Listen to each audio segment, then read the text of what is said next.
Hello everyone, welcome back to my channel. This is Angel Zom here, and today's video is the first Sangla update from Palawan and Cebuana Libelier.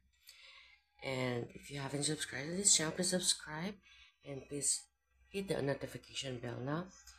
And sorry about my voice, kagaling ko lang sa sakit, and I still have a hoarse voice. And I would like to quick update for the first ever. And this is my Prima Gold gift sa akin ng first boyfriend ko way back in 2001. And he's American and he died 2005. So, and first, kung sa mga hindi pa nakakaalam, this is a Prima Gold by Prada. I believe this is a Thailand brand, and this is his picture, and it is a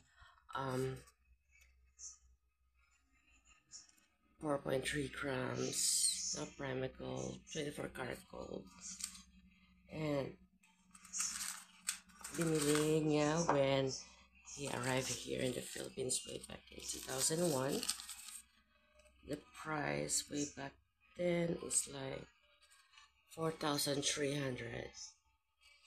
4.3 grams. So this is the price way back in 2001. And then I'll show you the ring.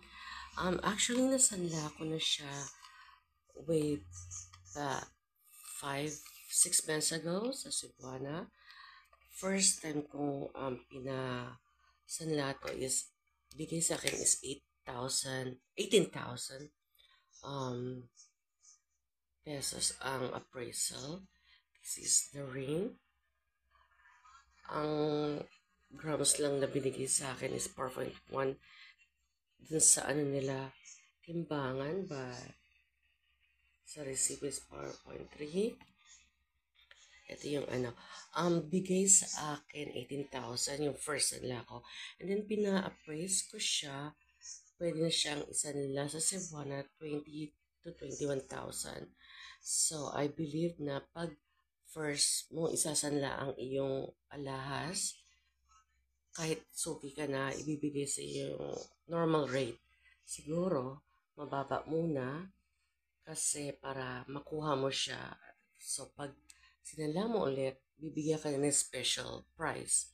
So, I went to Palawan. Ganun rin ang bigay sa akin sa unang sanla ko na Cebuana. So, they gave me 18,000 for this 24 karat gold, no?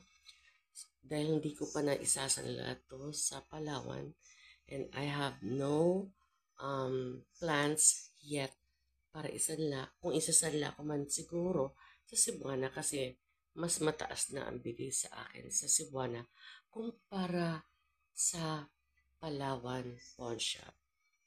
Kasi hindi ko pa nga na sasanla ito sa Palawan. Even na suki na rin ako sa Palawan pawn shop. So, this is a 24 karat gold, 4.1 according to them, but dito sa receipt is 4.3 grams. This is my former or late boyfriend gave it to me as a promise ring, and sadly he died in 2005, and I still have this as a treasure. Now I could pawn it 18,000 sa Palawan and 20 to 21,000 sa Cebuana. So this is a Sanla update, and that's it. And I'll see you on the next video.